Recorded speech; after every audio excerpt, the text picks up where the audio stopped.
ప్రతిసారి ప్రతి ఒక్క నాయకుడు ఈ వారం రోజులుగా ఏం మాట్లాడుతున్నారంటే తండ్రిని దూషించిల్లు అని. మేము కేసీఆర్ గారిని ఈ రాష్ట్రానికి సంబంధించిన రాజకీయ నాయకుడి లాగా ఒక బీఆర్ఎస్ పార్టీ లీడర్ గా మాత్రమే మేము చూస్తున్నాం.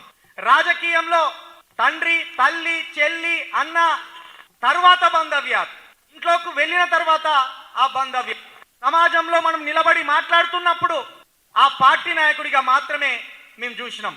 అట్లా కూడా కేసీఆర్ గారి వయసుకి మర్యాద ఇచ్చే మాట్లాడినాం. కానీ ప్రజల పట్ల కేసీఆర్ గారికి బాధ్యతను మరిచిపోయి వ్యవహరిస్తున్నాడు అనేది కవిత గారు గుర్తు చేసింది.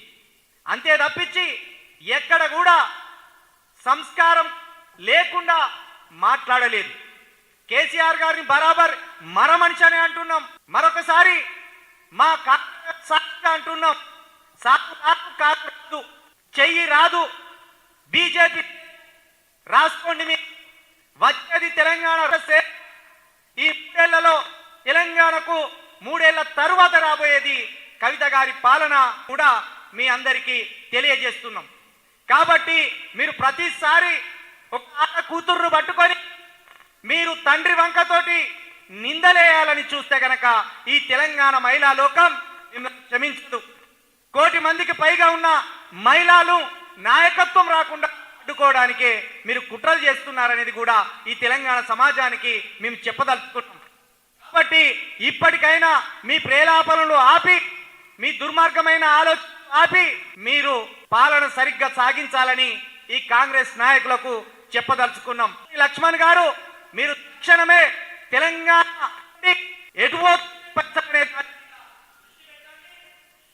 దీనికి మేము డిబేట్ కూడా వస్తాం.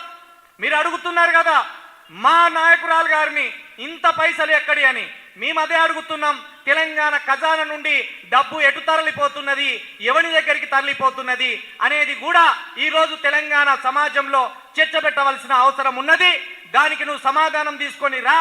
ఎక్కడంటే అక్కడ మేము గాంధీ భవన్కి రావాలా, సచివాలయానికి రావాలా, లేకపోతే నీ కమాండ్ కంట్రోల్ రూమ్కి రావాలా, చర్చకు సిద్ధంగా ఉన్నామని కూడా మేము తెలంగాణ రాష్ట్ర సేన నాయకులుగా మీకు సవాల్ విసురుతున్నాం.